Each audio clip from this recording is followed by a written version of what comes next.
In this lecture, I'm creating chaos. I'm putting in a whole bunch of hazards. We're going to spend a little bit of time making sure that our projectiles are set up correctly, our droppers are set up right. I'm doing some nifty things with my spinners, and this is going to be my game that I will torment my friends and family with. So let's get started. Let's start by having a look at our projectiles and our trigger volume here. There's something else that we've discovered. You've probably found this as well. I should have fixed this earlier, but I was waiting until it became a pain. When I click on play, I'll click on my volume. When I run through my volume, all my things fly at me. If I move out of my volume, all good. They fly, they fly, they fly. When I run back into the volume, they're like, wait a minute, I can't access all these game objects because you've destroyed them. So here's a little challenge for you. So we'll go into our trigger projectile script. What can we add? A piece of code that we've already used, what can we add in here so that we don't get the problem that occurs when we run through our trigger volume once and then run through it again, we get this issue. What can we do? What can we add to that code in there? Checking if the other is player, then set all these to active. After you've done that, I'm afraid trigger volume, your purpose has been served, and destroy yourself. So destroy game object. And just a quick note, because you might have typed in game object with an uppercase G. Game object is the type. That's with a uppercase G. Game object with a lowercase g and uppercase O. So game object written like that is referring to the actual object itself, not the type. So that's how you write game object as a type. That's how you write game object as the object. So we'll save. Let's jump back to Unity. Just make sure that works. So it's all tidied up. Click on play. Go into my trigger volume. Out of my trigger volume. And the trigger volume's not there anymore. I can't run through it. And these projectiles still do what the projectiles were supposed to do, which is excellent. Also, hang on, do we have our, when you hit the player, change color on our projectile? I don't think we do. Fly at player, what's that? Object hit. Object hit changes your color. Let's add that. And where would we add that? Here's another little test for you.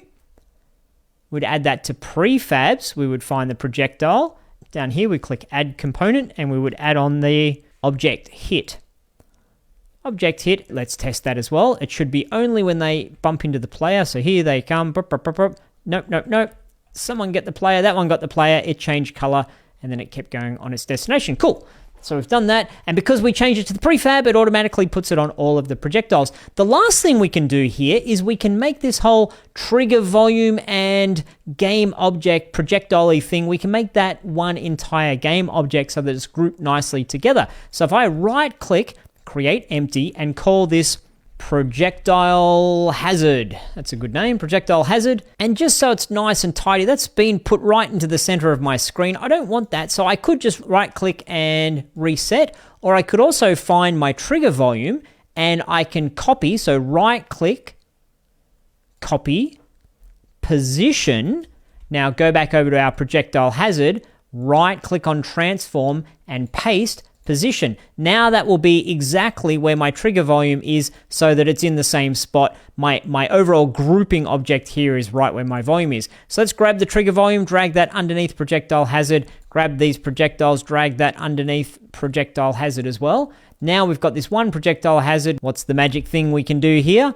We can prefab this. We can prefab this whole structure of projectile hazard. So if we drag this whole projectile hazard down to our prefabs folder, boom, that whole thing becomes prefabbed. And this is one of the magic things that Unity did a few years back. You can have prefabs within prefabs. So our trigger volume is a prefab on itself. So you see here, we've got this trigger volume prefab. We've also got this projectile hazard prefab that contains a number of other instances of prefabs within it, which is so great to do. You can have nested prefabs. That's what we've just done. Nested prefabs, a prefab within a prefab. Now I could get there with this projectile hazard. I could delete it, and then if I drop it back into the world, projectile hazard, boop, it's in exactly the same spot doing exactly the same things.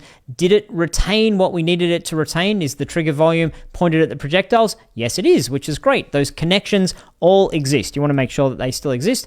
And then what we could do is we could put it in a different spot. So drag that all the way over here. Actually, I'll put it close by so I can easily go and trigger it. So if I go and trigger the first one, oh, you see, we have found ourselves an error, which is great. The prefabbed item didn't retain the information for the projectile of who the player is that it needs to fly at. So I'm going to highlight all of these new projectiles, click on the fly at player script, find the dodgy the player. Now that should all work. So there's a couple of things that were retained in our prefab and a couple of things that weren't retained in the prefab. So that's one thing we need to do. If I click on play now, just to check that my hazard number 1, oh, and we've broken it in the first one as well. So I needed to put that in all of them. Just click on all the projectiles and just make sure that we're flying at the player. One of the downsides of the way that we've done it is we need to reconnect these things, but once we've put it in there, we don't need to do it all over again. So I fly through that one, that works. Up to here, where's the second one? Oh, and then all of my objects came flying at me again. Did they fly to the right spot? Yeah, pretty much. That's where I went through the trigger volume just there. So it works as expected. And we've set this up in a little bit of a rigid way. So if you remove one of the projectiles, you'd need to go in and change the code. So it's a little bit hard coded, but like I've said a few times in this project, we're just learning. We're doing things in a very conceptually simple way, even if it's not necessarily the perfect way for making our game. But now we've got 2 different spots where we can put our hazards flying at the player, which is great. I'm going to take a moment now just to put in some spinning things and to put in some dropping things. The dropping things, my logic, the dropping object here, my logic is to say I'm going to have it drop on the spot that the player has just left. So if I look at where it's positioned right now, I'll put it up a little bit further, just there. You can see my shadow in my game scene. If I put it just there, how long has it got before it drops? Time to drop 2 seconds. That's going to be a bit quick because I don't think I'll be able to get up there with my player before it drops. Oh, I did. I think I did. No, I bumped into it. Or maybe the balls bumped into it. That's something we're going to have to keep our eye out that they're not bumping into each other, although it might be a little bit fun if they do. So maybe I'd put this time to wait 3, just in case the new player comes along. So what do I do? A little bit trouble getting through there. Oh, it's turned on and oh, I just missed it. So the idea is to have it one of those things that says, hurry, hurry. It's like the Indiana Jones boulder that's dropping on you, that if you don't get out of the way, it's going to crush you and block your path. So that's my intention with these droppers. Oh, better hurry up here. Oh, got past it. Good. So I can put a bunch of those in. If I put one in there, then maybe I can duplicate that and put it a little bit further down the path and set it at maybe 4 seconds. And then duplicate it again, put it a little bit further down the path. Actually duplicate it this time, put it further down the path, down there somewhere, and put it at maybe 7 seconds. So just playing around. This is the fun part of making games. We've got tools in our toolkit. We're prototyping. If we love this idea, then we can take the time and energy to make it really perfect. But for now, we're learning programming. We're prototyping. And we're having things drop from the sky and fall on us. That last one could have gone a little bit quicker, but that's great. I'm enjoying that so far. Okay, now we need to concentrate on some spinners. I think this is a good spot for a spinner, but you know what I'm going to do? I'm going to move this spinner that we've got already, put it over here, if it'll let me grab it, put it over there, and I'm going to rotate it on the x-axis, I think. So here, instead of y angle, I'll put that back to 0, and on the x angle, although I think I might have rotated it, so we'll see if this actually works properly. I think we might have taken it off its axis. So how does that go? Oh no, that's good. It works as we wanted because the spinner is spinning locally to this object, and what my widget is showing is global. If you wanted to change the actual widget to local, up in the top left on scene, you click on local. Now it's going to show us the local axis of rotation around this game object. So we can see exactly how it's working. You know what? I think I want it to go the other way. I do. So I'm going to make this -1. There we go. We kind of have to run through. Is that gap big enough? That's the question. I might have lost my -1 on the spinner. So let's put that back in and then run. Whoop, whoop, whoop, whoop, hit some of the things. All good. And then what am I doing up here? I'm waiting, run. Oh, I made it through. That's good. Just check that it goes black. Yep. If it hits me, good. Okay, cool. So I think I've played around with all the different elements, the dropper, the projectiles, the spinner. So you do the same. Keep adding some things to your level if that interests you.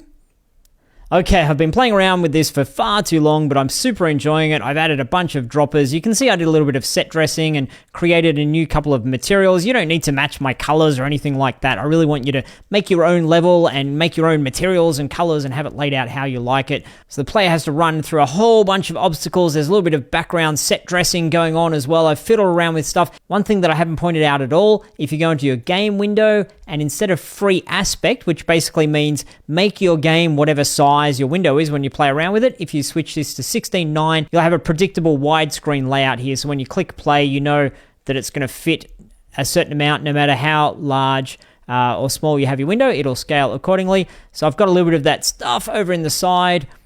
These things flying in. Oh, didn't point that out. I added 2 of these rotating things together, 2 of the spinners. You probably saw that there. I've got one spinner, duplicated and put the other spinner on top, had it going at the same speed to get this kind of windmill effect, which I quite like as well. So there we go. I'd really love if you can share a video or a screenshot of your layout. Please share that in the discussions or in the Q&A section so we can see what it is that you've come up with and we can celebrate how wacky and zany your creation is. Please be crazy with it. Please do something fun and enjoy the process of messing around in Unity. And I will see you in the next lecture.